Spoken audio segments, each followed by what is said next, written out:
ትናንት በአዲስ አበባ አማራ ፋኖ ብሔራዊ ኃይል በቅድመ ሁኔታ ለድርድር ዝግጁ መሆኑን ገለጸ። ትናንት በአዲስ አበባ የአሜሪካ አምባሳደር እርቪን ማሲንጋ ኢትዮጵያን በተመለከተ ያወጡት መግለጫ እያነጋገረ ነው። አምባሳደሩ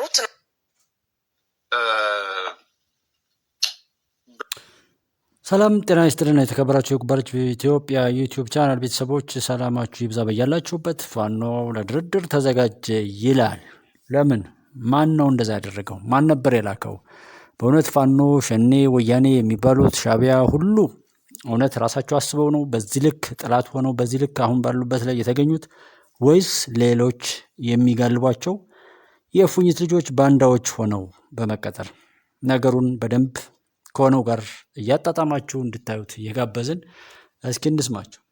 አማራ ፋኖ ብሔራዊ ኃይል በቅድመ ሁኔታ ለድርድር ዝግጁ መሆኑን ገለጸ። ትናንት በአዲስ አበባ የአሜሪካ አምባሳደር እርቪን ማሲንጋ ኢትዮጵያን በተመለከተ ያወጡት መግለጫ እያነጋገረ ነው። አምባሳደሩ ትናንት በተከታታይ ማስተካከያ የተደረገባቸው ሁለት መግለጫዎች ያወጡ ሲሆን በቀዳሚው መግለጫቸው የኢትዮጵያ መንግስት የራሱን ሕዝብ በድሮን መጨፍጨፍ ያቁም ያሉ ሲሆን በቀጣዩ መግለጫቸው ግን ይሁን እውነትነት ያለውን መግለጫ ቀይረው አቅርበውታል። በዚህም የብልጽግናው አገዛዝ የኤምባሲውን ደጅ እንደጠና የመግለጫ እንዲቀየር ልመናና ተማጽኖች እንደተደረጉ እሙን ነው። ሆኖም አሜሪካውያኑ የሚያምኑት እውነት ግን በቀደመው መግለጫቸው ያንጸባረቁት ሀሳብ እንደሆነ ልብ ለማንኛውም ራሱን ያልቻለ እርስ በርሱ የሚባላ ብሔርተኛ ጎጠኛ ሰው ማንም ሊያከብረው አይችልም እና የአሜሪካ ኤምባሲም ቢሆን ማሲንጋም ይህን ነገር ቢያደርጉ ምንም ነገር ብለው ቢናገሩ ሲፈልጉ ያንን ብለው ሲፈልጉ ሌላ ሲቀይሩ ያው የኛ ሁነት ነው። መሪያችንን ስንሳደብ የምንውል ሁሉን ነገር በዘር የምንነቅፍ ሀገራችንን ጥለን ለመሸሽ የምንጣደፍ በራሳችን ላይ በማንነታችን ላይ የምናፍር ሆነን ተሰርተናል። ከዛ ለመውጣትም እየሰራን ስላልሆነ ማንም በእኛ ላይ መግለጫ ያወጣል። ሲፈልጉ የሚያስታርቁን፣ ሲፈልጉ የሚያጣሉን፣ ሲፈልጉ እንደፈለጉ የሚያደርጉን ሁነት ኖሯል ኢትዮጵያ ውስጥ። ሰው ከቆረቆረን ከነደደን እኛ እንሁንና ያልነውን በባለቤትነት እናድርግ። ያልነው መታረቅ ከሆነም መታረቅ። ሰው ታረቁ ሲባል እኔ አልቀርብም አማራጭ የለኝም ብለው ኤምባሲዎች፣ ሌሎች ሀገራት፣ ሌሎች ሰዎች በዚህ ልክ ማውራታቸው በራሱ ሸሞኒው ያሳፍራል። ፋኖ ነኝ ሸኔ ነኝ እንደዚህ የራሳቸው የሆነ ሀሳብ የሌላቸው አሉ። ያሳስበኛል ብሎ የመጣው ማሲንጋ ለምን አሳሰበው? ምን ሊያደርግ? ብዙ ነገር አለው። ነገር ግን እኛ ቆጭቶናል ወይ? በእውነት ኢትዮጵያ እንድትቀጥል ነው ወይ? በእውነት ከዚህ በፊት የደረሰብን በደል እንዳይደገም ነው ወይ እየሰራን ያለ ነው? ሶስቱ ላይ ዝግጁ ከሆን ብዙ የምናገረው ብዙ የምናስተምረው ብዙ ነገር አለ። ዛሬ ግን ጠላት ቀድሞ ሊጠቀምበት ስለሚችል አንናገርም፣ መስራት ያለብን እንሰራለን፣ ኢትዮጵያ እናሻግራለን የሚል ከሰከስን በዛና በዚህ እየወላወለ በሀገሩ ላይም በእውነትና በውሸት ላይ በባንዳነትም የሚል ከሰከሰው ካለ ከሁሉም ያጣ ራሱን በቀብር ላይ የሚያገኝ ይሆናል እንጂ የኢትዮጵያን እውነት የሚቀይር አይደለም። እና ደጅ ጸና ብልጽግና ምንም አለ ምን አለ ምን ደጅ ያጸናነዋል? የሚሞግተው ሰው እኮ ነው የጠፋው። ማንን ፈርቶ ነው ደጅ ሊጠና የሚችለው? ሌላውስ ነገር ቢሆን በየቦታው ላይ የተሰራው አሸንጉሊት ብልጽግናን ወይም የጠቅላይ ሚኒስትር ዶክተር አብይን መንግስት ገልብጦ ሌላ መንግስት ለመሆን ነው እንዴ? እንደዛ ብሎ የሚያስብ በዚህ ልክ አእምሮ የሌለው ሰው ያለ አይመስለኝም። አንገትና ጭንቅላት የሌለው ሰው በዚህ ዘመን ቢኮዝ ያለውን መንግስት እጁን ጠምዝዞ ለረከሰ ተግባር ማጋለጥ ነው። እነዚህ አሸንጉሊቶች ናቸው። ቢሞቱም ቢገሉም ማስፈራሪያ ናቸው። በስጉር ያሉ የኢትዮጵያ ጥላቶች የሚጫወቱባቸው አሽንጉሊቶች እንጂ ጭራሽ ከብልጽግና በላይ ሆነው ሊመጡ አይችሉም። ምንም ነገር ቢደረግላቸው እንደዛ እንደማይሆን ይታወቃል። ህወሓትም ቢሆን እዚህ ደብረ ሲና ደርሶ ሲመለስ እንደዚህ መሞገቻ ማስፈራሪያ ወይም የመንግስት ልጅ መጠምዘዣ ላይክ የሆነ አንድ ቁስ ሆኖ የሚያገለግል እንጂ ከዛ ባሻገር ይጠቅማል ተብሎ አይደለም። ሰው በዛ ስሜት ብዙ ሰዎች እዩትና ከዚህ ጋር ባታያይዙ ከስልጣን ጋር ከምን ጋር በዚህ ልክ የላሸቀ እምነትና ሐሳቤ ሰዎች ባይኖራቸው ላለው ቢኮዝ ብዙ ነገር ስላለ ነው። ለምን አትረዱም? እንደው ሌላው ነገር ቢኖር ለማን ይሰጡታል? ታላቁ እስክንድር ስለተባለ ለእስክንድር የሚሰጠው ይመስላል ማሲንጋ? ወይስ የአሜሪካ መንግስት ለፋኖ ሰጥቶ ወይ ለህወሓት ሰጥቶ ወይ ለሸኔ ሰጥቶ መንግስት ያንን አድርጎ ይህንን መንግስት የሚያባረረው ይመስላል? እንዴት ነው በዚህ ልክ ሰው የሚያስበው? ይህም መንግስት ይኸው ነከሌ ይኸው ሰው እየገደሉን እንዲያረጉ ነው ከምትረብሽ እንደዚህ በል ነው። ለድርድርም ሆነ ለምንም ነገር እኮ በዛ ልክ ቁስ መሆናቸውን አይተናል። በዛ ልክ ቁስ መሆናቸው ጌታቸው ረዳ የህወሓትን እኮ ወክሎ እንትን ሲሉ እነዚህ በእኛ ሞትና መማማት ወይም ሰቃይ ላይ የሚነግዱ ኃይላት እኮ አስወጥተው ነው እርስ በርሳቸው ሲነጋገሩ የተግባቡት። ፋኖና ሸኔስ የሚያቀርቡት ሀሳብ እንኳን የላቸው። ወክለው የሚሰዱት ሰው አጥተዋል። የሰደዱት ሰውም ቢሆን ደግሞ ምንም ነገር ሊቀርብ ይዞ አልቻለምና ፋኖ በእውነት ከተደራደረ ለምን ተደራደረ? ማን ነው ውስጥ የሚወክለው? አልወከለኝም ብሎ ሌላ ውስጥ ቢመጣ ቢኮዝ ሲጀመር መሪ ነበረው፣ መርህ ነበረው፣ ባለቤት አለው የለው። ሰው ሸኔ ፋኖ ብሎ ያመጡት በኦሮሚያ ክልል ላይ ያለውን እልቂት እንዳይቆም አድርጎ እያባባሱ ለመቀጠል ሸኔ ባለቤት የሌለው መነሻና መድረሻ የሌለው ያለውን ስርዓት አንድ በጎ ነገር እንኳን ጠቅሶ የጎደለውን ለመሙላት የሚሞክር ሳይሆን በሄደበት ሁሉ ነውር የሚፈጽም አደረጉት። ፋኖ ጃዊት ሰው ብለው ሲጀምሩ ልክ እንደዚሁ እርስ በርሱ የሚሟገት ታላቁ እስክንድር እኔ ነኝ፣ አጼ ቴዎድሮስ እኔ ነኝ፣ ምኒልክ እንትን የውርስ ዝባዝንኬ እና በዛ የሚሆን በዚህ ለመሸነፍ ራስን ወደ ጉድጓዱ እያጠለቁ እያሰመጡ ባለቤት አልባ አሳፋሪ ነገር የሚተረክ ራስንም ሆነ አካባቢን ወይም ያንን ወከል ነው በሚሉት ላይ ሁሉ ቆሻሻቸውን የሚያበዙበት ነገ አንገት አስደፍቶ የሚሄድ የነውር ታሪክ ለመፈጸም የሚደረግ ጥረት እንጂ ከድል ጋር ምናምን እንዳታስቡ። ገንዘብ ብትከፍሏቸውም እኒህ አሁን እናንተን እንትን የሚሏችሁ ሰዎች ገንዘብ ከፍላችሁ ሳፖርት አድርጉን ብትሏቸውም ሳፖርት አያደርጓችሁም። እንኳንስ ሳጠሯቸው አቤት እያሉ የሚዲያ ሽፋን የገንዘብ ሽፋን ምናምን እንድበሉ እንዳበሉ እያሉ የሚሏችሁ በዛም ይሁን በዚህ በእናንተ መጫወቻነት እናንተን ወጥንጨት አድርገን እሳቱን እያማሰልን በሀገራችሁ ላይ በህዝባችሁ ላይ ወይ ገዳይ ወይ ሟች አድርገን ራሳችሁን በራሳችሁ እያጠፋፋን እንጫወትባችሁ የሚል አጠቃላይ መልእክት ነው ያለው። መሪህን ካላከበርክ፣ ሀገርን እንደ ሀገር ካልተቀበልክ፣ ሰዎች በውሸት የተረኩልህን ነገር ተቀብለህ ራስህን እየካድክ የምትኖረውን እውነት እየካድክ የምትሄድ ማንኛውም ሰው እስካለ ድረስ ማንም ቢጫወትብህ ሐላል ነው፣ አግባብ ነው። ሰው ይሄ ከቆጨህ እና ይፈታ ካልክ ችግሩ እንዲፈታ እናውራ። ኢትዮጵያዊ እንሁን፣ ከብሔር እንውጣ፣ ከዘር ከጎጥ ከመንደር እንውጣ፣ የዓለምን ተሞክሮ እናገናዝብ። እሱን መሰረት ያደረገ የፖለቲካም ሆነ የተለያዩ የትግል ስትራቴጂዎች ተቀርጸው በአብሮነት መጀመሪያ ራስን የሚያውቅ ቤተሰቡን አብሮት ያለን ሰው የሚወድ የሚያከብር ሆነ እንገኝ። ከዛ በኋላ ሌላው ነገር ይደርሳል። እናት አባቱን የማያከብር ሚስቱ ልጆቹን የሚክድ የሚገል የሚያጠፋ ዘርን ጎጥን ማንኛውም ነገሩ ሌሎች የሚመሰክሩበት በሁለመናው ነገር ላይ ጥገኛ ሆኖ ተፈጥሮ በዛም ሳያፍር በድፍረት ሀገሩን ለማፍረስ እየሰራ የሚጋልቡትን ጠላቶቹን በላዩ ላይ ያሸክሞ ነውሩን በአደባባይ የሚተፋ ትውልድ እያለ ክብር የለም። መሪህን አክብር፣ ሀገርህን አክብር። ምንም ይባል ምንም ገመና እንደብቅ። ኢትዮጵያዊ ሁን።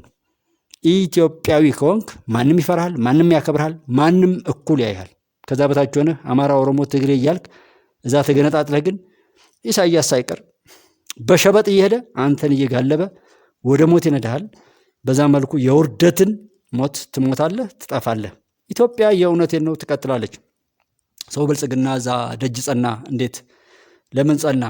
እንደዛ ብለን አንልም። ቢኮዝ ስርዓተ መንግስቱን ይዞ መጽናት ስለማይችል ተከባህልና ውጣ ተብሎ በተባለበት ሰዓትም ደጅ አልጸና፣ ወደ ጦር ሜዳ ሄደ እንጂ እና ሰው በአቅሙ ልክ ነው የሚገነዘበው።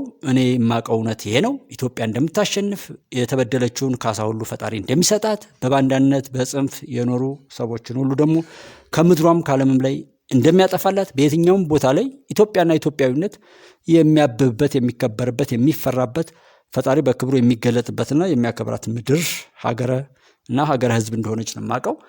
ሌላው ከዚህ ውጭ የሆነ ከሃዲ ሁሉ የእውነቴን ነው በደንብ በሚገባው እንደሚሸከፍ አውቃለሁ። እሱ እውነት ነው። ከዛ የሚቀየር ካለ እናሲዝ ቤቲንግ ነው ምናምን የሚባለውን ኢትዮጵያ ትቀጥላለች ብለዋል። የሆነው ሆኖ የአሜሪካ መንግስት ለአብይ አገዛዝ ጀርባ እንደሰጠ ይህ መግለጫ የሚያመላክት ሲሆን አብይ የአውሮፓ ጉዞም ከአሜሪካ የተነሱትን ፊት በአውሮፓውያን ለማካካስ ያለመ ነው። አምባሳደር ኤርቪን መሲንጋ በትናንቱ መግለጫቸው ፋኖ ተጨባጭ የሆኑ ጉዳዮችን ይዞ ይምጣ ሲሉ ለድርድር ጥሪ አቅርበውም ነበር። ለዚህ አምባሳደሩ ጥሪ ፈጣን ምላሽ የሰጠው የአማራ ፋኖ ብሔራዊ ኃይል ቅድመ ሁኔታዎችን በማስቀመጥ ለድርድር ዝግጁ መሆኑን አሳውቀዋል። አፋብሃ በዝርዝር ባወጣውና 3 ገጽ በሸፈነው የእንግሊዝኛ መግለጫው በአማራ ህዝብ ላይ ሲደርስ የኖረውንና እየተፈጸመ ያለውን የማሳደድ ግድያና ጭፍጨፋ በስፋት አንስቷል። ሆኖም አሁን ላይ ለድርድር ዝግጁ የሚሆነው ያስቀመጣቸው ቅድመ ሁኔታዎች ሲመለሱ እንደሆነ በመግለጫው አሳውቀዋል። የመጀመሪያው መስፈርት በአማራ ክልል ፋኖን እየተዋጉ ያሉ የጸጥታ ኃይሎች በሙሉ ክልሉን ለቀው ይውጡ የሚለው ነው። በክልሉ ያሉ የብልጽግና ጽህፈት ቤቶች እንዲዘጉ፣ አመራሮቹ ስራ እንዲያቆሙ፣ የሽግግር መንግስት በክልሉ እንዲቋቋም በሚልም ቀይ መስመር አስቀምጧል። እንደዚህ ነው ሱሪ ባንገት የማይሆን ነገር መጣ። ልክ ሸኔ የኦሮሚያ ክልል አስተዳደር በሙሉ ለኔ ይሰጠኝ ኢቭን ባገኘው እድል እንኳን ተጠቅሞ ከህዝብ ጋር አቀራረቢያ የሌለው አምቡላንስ የሚያቃጥል ልማቶችን የሚያወድም አባገዳዎችን የሚገል የኦሮሞን እሴቶች ለማጥፋት የሰራው ሸኔ እንኳን በቃ የማይሆን ነገር ማድረግ ጀስት እና ፋኖ ላይም እንደዚህ የተባለው ምናልባት ማሲንጋ ጽፈው ሰጠውት ይሆን በዛ የሚባል በዚህ የሚጠቅም የሚሆን ነገር ማድረግ ነው። ቢኮዝ በየትኛውም ቦታ ላይ ብትሆኑ የሰራችሁትን ነውር ህዝቡም ይቆጥራል። ምን ይላል? አሁን ከህዝቡ ጋር ያለው የጥላቻ አቅም ስላደገ ጥሩምባ የነፋ ያገኘውን በዛ ሽፍትነት ላይ በዛ ሌብነት ላይ ያለውን ልጁን እያፈነ የሚገባውን ዋጋ እየሰጠ ስለሆነ ሰው ማሲንጋ አሳስቦት ሊሆን ይችላል። ለምን አሳሰበው? አብረን የምናየው ይሆናል። በዛ የሚሆን በዚህ እውነትን ያዙ እንድታሸንፉ እውነትን የያዘ ነው እንጂ ማሲንጋ ስለሆነ ዶክተር አብይ ስለሆነ መከላከያ ስለሆነ ወይም ሌላ በስልጣን የሚሆን በክብረት ኒውክለር ስላለው ምናምን አይደለም። እንደዛ አይነት ወቅት አይደለም ዓለም የምትከተለው ወደፊት። ይህንን አይነት የረከሰ የኖረችበትን አይነት ጾታ እስከ መቀየር ድረስ የምትሄድበትን የረከሰ ዳቢሎሳዊ ወይም እብሊሳዊ ሳቢ የምትሄድ ከሆነ ትጠፋ ይሆናል ወይም ያሄራ ወይም የዓለም ፍጻሜ ይሆናታል እንጂ የሚቀጥልበት ሁነት የለም። እሱ ነው እውነታው። ሰው ከዛ በተሻለ ደግሞ ሁሉም ፍትሃዊ ነገር ያገኛል። ይቺ የተጣመመ እሳቢ ያላቸው ባለጌ ባለስልጣናት የሚፈነጩባት የፈለጉትን ነውር የሚፈጽሙባት የጋጥ ወጦች የነውሮኞች ዓለም ፍጻሜዋን ታገኛለች እንጂ እንዲህ እየረከሰች እንደኖረችበት የምትቀጥል ከሆነ ፈጣሪ የላትም፣ ባለቤት የላትም፣ ምንም ነገር የላትም እንደማለት ነው። ፈጣሪ በክብሩ ይገለጣል። ጋጥ ወጦችን እንዲሁ እንደኖ ዘመን እና መሰል ሁነቶች ቅጣቱን ይሰጣል። በዚህ ነው የምናየው የወዝኛ ማኞች። ከዛ ባለፈ ከሌ ነው ይሄ ካልሆነ ይሄንንም ሌላ ሰው ጭኗቸው ነው የሚያሉ እና ማን ነውስ የሚወክለው?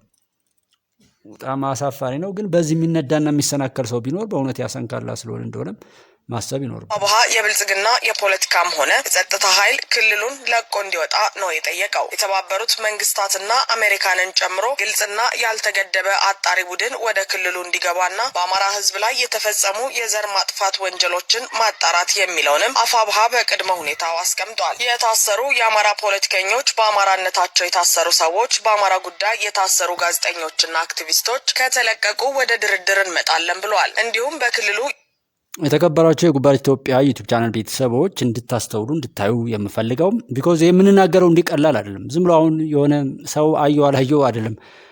በሚሊዮን ከታዩ ነገሮች በበለጠ ታሪክ ውስጥ የሚጎላ ብዙ ተጽዕኖ ሊፈጥር የሚችል እንደሆነ ሁሉ በማሰብ ነው። አሁን ባለንበት ስታተስ አይደለም ነገሩን እያየ የምናገረውና የመምህራን ሞት፣ ለሰላም የሄዱ ሰዎች እንትን ማለት፣ እስረኞች መበተናቸው፣ ከ4-5 ሚሊዮን በላይ ተማሪዎች ለ2 ዓመታት እንደዚህ ትምህርታቸው መስተጓጎሉና መሰል እውነቶችን አያነሳም። ማን ማሲንጋም ሆነ ሌላው የሚያወራው ነገር ሲጀመር ማን መሪ ማን መርህና መሪ እንደሌለውም ከመጀመሪያው ይታወቃል። ጉዳዩ አሁንም እንዴት ነው የዛንን ህዝብ ውድመትና ኪሳራ ለማስቀጠል የሚያስችለኝ? ያንን ህዝብ ገዳይና ተገዳይ አድርገን ወለጋ ላይ ጉራ ፈርዳና ሌሎች አዲስ አበባም ለመግባት ተከለከልክ የሚለውን ብሶቱን ሲሰሩት የኖሩትን ቆሻሻ ነገር ተርከው ከቀሰቀሱት በኋላ በቤቱ ሲገሉትና በቤቱ ሲያዋርዱት እያገቱ ከአንድ ቦታ ወደ አንድ ቦታ ለሚሄድ እንደዛ ሲሆን ከፋፍለው እርስ በርሱ ሲያባሉት የሞቱትን ሰዎች ሁሉ መቁጠር ነው በአእምሮአቸው የመጣውን።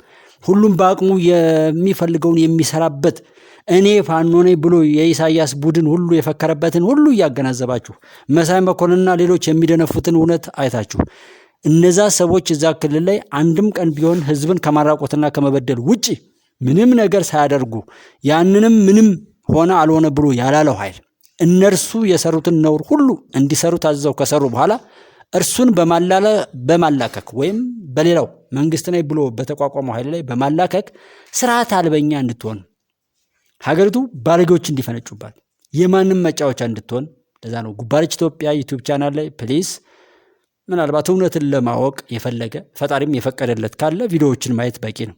ዛሬም ቢሆን የሚጠቅም ነገር ስለሚገኝ ማለት ነው። ምን ማለት ነው? ዛሬ ያዋርዱሃል። ዛሬ ሰዎች ሲመክሩ አትምከር ይሉሃል። ዛሬ ሰዎች ሲማሩ አትማር ይሉሃል። ዛሬ በኢኮኖሚም ሆነ በየትኛውም አድቫንስድ ሲሆኑ ሌሎች አንተ አትሁን ይሉሃል። ነገ ደግሞ ያንን እየተረኩ ይመጡልሃል።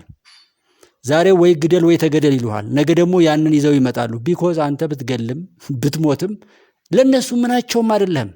እነሱ የሚፈልጉትን የቆሸሸ ንግድ ለምደውታል። ሰው በዛ ስሜት እነሱ የፈለጉትን ለማድረግ የሚያስችላቸው እስከሆነ ድረስ ምንም ብትሆን ደንታቸው አይደለም። ሪፖርት ነህ፣ ቁጥር ነህ፣ ዜና ነህ። እንደዛ ሲጀመር ጀምሮ መሪ የለው ከተባለ አይበቃም። በዚህ ዓለም ላይ ዓለም አቀፍ ሕጎች አሉ ተብሎ ስምምነቶች የተፈረሙ ተብሎ የሚደረጉ ነገሮች ሁሉ ተደረጉ ተብሎ ያ ሁሉ ጥርስ አልባ ወይም ሙሉ አልባ ሆኖ የባለጌዎች መጫወቻ መሆኑን የሚያሳይ ዛሬ ተፈራረሙ ተብሎ ነገ ፈረሰ ይባላል። ዓለምን የሚያወናብድ እንጂ የሚያረጋጋ መርህና መሪ በሌለባት ዓለም ላይ እየኖርክ መሪና መርህ አልባ የሆነ እልቂት ስታውጅ አይገባህም ነበር? እስረኛ ስትበትን አልገባህም? ሴቶች ሲደፈሩ አልገባህም? ንብረት ሲወድም ኢኮኖሚካል ፕሮብሌም እንዳትንቀሳቀሱ እያልክ ስታውጅ አልገባህም? ኬላ ጥለህ ስትዘርፍ አልገባህም? ጓደኞችን ከጀርባ ስትገል አልገባህም? 2 ዓመታት ከትምህርት ቤት ተማሪዎችን ስታስወግድ አልገባህም? የጤና ተቋማትን ስታወድም እናቶቻችን ታክመው እንዳይድኑ ስታደርግ አልገባህም? በዚህ ጊዜ ሁሉ ያልተናገረ ሰብአዊ መብት፣ ያልተናገረ ኤምባሲ፣ ያልተናገረ ዲሞክራት፣ ያልተናገረ ምናምን ዛሬ የመጣው ከሆነ ምን ማለት ነው? ይሄን ሽብርና አሸባሪነት የሚሰራው ራሱ ያ ሰው ነው ማለት ነው። እቅዱን እኮ ነው ራሱ የሚገልጠውና በዚህ ዓለም ላይ ፍትህ አትጠብቅ። አንተ የናከውን ኢትዮጵያዊነት ማንም ሊመሰክርልህ አይችልም። አንተ የናከውን መሪ፣ አንተ የናከውን ፍትህ፣ አንተ የረገጥከውን አንድነት ማንም አንድ ሊያደርግህ አይፈልግም። ጋጥ ወጥነት፣ ነውረኝነትና መረገም ካልሆነ በስተቀር ረግጠኸው ጥለኸው አጥፍተው ወይ አቃጥለው ወይም የሆነ ነገር አርክሰው የሄድከውን ኢትዮጵያዊነት፣ አብሮነት፣ ፍትህ ኦር ምናምን እንዴት በሰልፍ ይገኛል ብለህ ታስባለህ? በዚህ ልክ ቂልነት ማለት ነውና ኤኒዌይ እኔ አሁን የምናገረው እንዳልኳችሁ ነገን በማሰብ ነው። ዛሬ ጭብጨባው በደራበት ይደራል። ምንም ይባል ምንም ፍርዱን የሚያስታውስ ደግሞ ያስታውሳል። 1000 ከሚሊዮን ቢያጨበጭብ፣ 1000 ከሚሊዮን በጀት ቢበጀት፣ 1000 ከሚሊዮን ምንም አይነት ምድራዊ ዝግጅት ቢደረግ፣ እዱንያዊ ዝግጅት ቢደረግ እኔ ደግሞ በማናዊ ኃይል እንደማሸንፍ አውቄ ነው እንጂ አንድ ተራ ሰው ነኝ በዚህ በምድር እዚህ ምድር ላይ ባለው ነገር እንዳንድ ሀገር እንዲኖረኝ እፈልጋለሁ። የተሰራውን ደባ ስለማቅ እናድዳለሁ። ያንንም ለማስተካከል እሰራለሁ፣ አደርገዋለሁ። ከዛ ውጪ ይሄ መንግስት ለኔ ያ መንግስት ለዚህ አይደለም። በዛ የሚባል በዚህ ግን እኔ ኢትዮጵያዊ እስከሆንኩ ድረስ መሪን አከብራለሁ፣ ታላላቆችንም አከብራለሁ።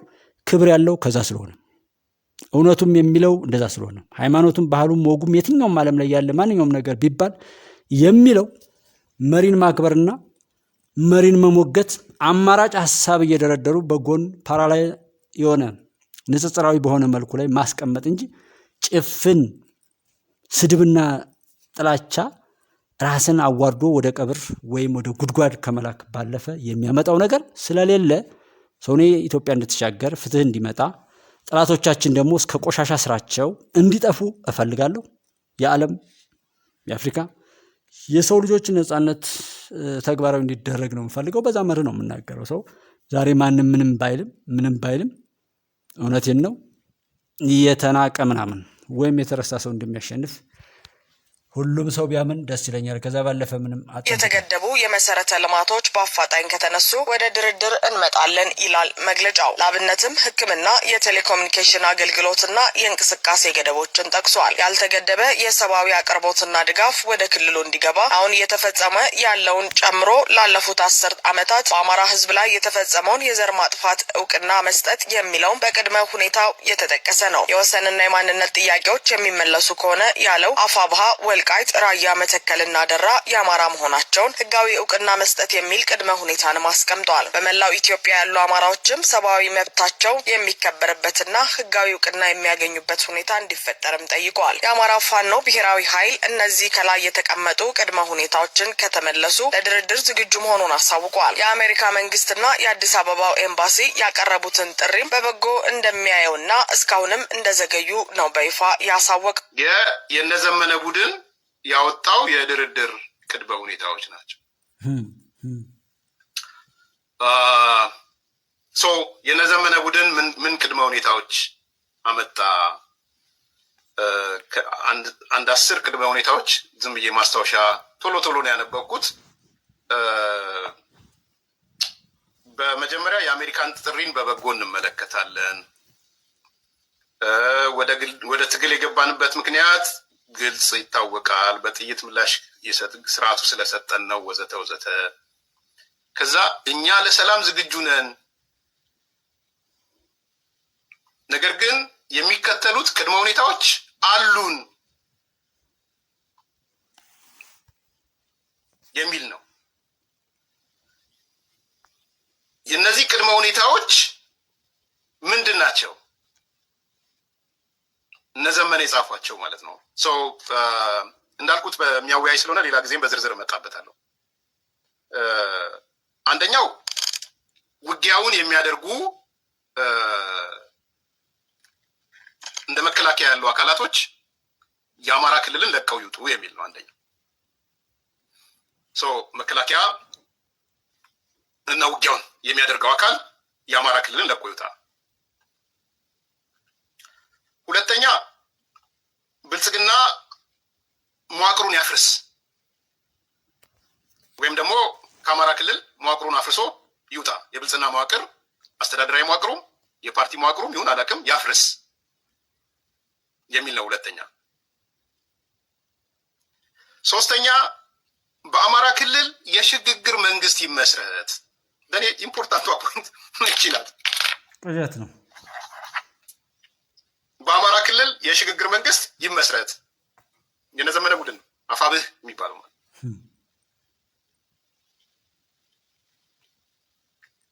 አራተኛ ገለልተኛ ግልጽ አጣሪ ቡድን ገብቶ በአማራ ክልል በተፈጸመው የጦር ወንጀሎች ጄኖሳይድ፣ ረሃብን እንደምናምን ምናምን ያጣራ። ገለልተኛና ግልጽ አጣሪ ይግባ። የማን የት አለ ገለልተኛ? ከሰማይ ነው የሚመጣው። አምስተኛ እኔ ነኝ እንግዲህ አንደኛ ሁለተኛ እያልኩ ያለሁት የታሰሩ የፖለቲካ የአማራ ፖለቲከኛ እስረኞች ይፈቱ። የፖለቲካ እስረኞች ይፈቱ። ስድስተኛ የህዝብ አገልግሎት በአስቸኳይ ይጀመር። ሰርቪስ እንደ ኤሌክትሪክ፣ እንደ መብራት፣ እንደ ኢንተርኔት ወዘተ ያሉት አገልግሎቶች በአስቸኳይ ይጀመሩ። መብራት እየመታ በተደጋጋሚ መብራት እየመታ አገልግሎት ያቋርጥ የነበረው ማን ነው? ሰው ዛሬ ላይ ይህንን ጥያቄ እንዲጠይቅ አድርገው የመጡት ኃይላት ይህንን ቡድን ከፊት አድርገው እየጋለቡ ያሉ ኢትዮጵያን ለማጥፋት የሚሰሩ እንደሆኑ ቸኪት። ስለዚህ እናስተውሉ። ያንተ ጥላት አማራ ወይ ኦሮሞ ወይ ትግሬ ወይም እንደዚህ አይደለም። ጥላትህ ሌላ ነው። እሱን ካወቅክ ዛሬ እሱን መቁጠር ምናምን አይደለም። ስራ ከእናት ከአባት ጋር ተዋደድ። አብሮ ካለ ሰው ጋር ተከባበር። ሐቅህን አትስረቅ። ሰዎችም እንዲሰርቁ አታድርግ። እውነት እንዲወጣ አድርግ። ሀገር እንዲኖር ስራ። ትክክለኛ የትኛውን ቦታ ላይ ቢሆን በሌትም ሆነ በቀን ቢነገር ቢወራ ቢታይ የማያሳፍር የሆነ ድርጊት አድርግ። ከዛው ሲመች እየሰረቅሽ ሌሎች እንደዚህ ነው ምናምን ብትል ኔቨር። አንተ ብለህ ሁሉን ነገር አድርግ። ተጭነህ እጅህ ያንተ እጅ አይደለም ብትባል ቁረጠው። የምትቆርጥ አይነት በዚህ ልክ እኮ ነው ይሆን። ያንተ የሆነን ነገር ሰዎች አስምረው ሃይማኖትን፣ ጾታን፣ ማንነትን፣ መልክን፣ ብሔር ምናምን አውጥተው ሲጫወቱብህ በዚህ ልክ ረክሰሽ ያለሽ የሀገሬ ልጅ የሀገሬ እህት ለምን አትነቃም? አትነቂም? መጫን፣ መጋለብ፣ መጎዳት በዚህ አይበቃም ወይ ነው? እና ይህንን የጫኑ ኃይላት ምን እንደሆነ ምን ሲሰራ ነው ያለው ምንድን ነው አይነው። እዛ ቦታ ሆኜ እኮ ነው የማወራ።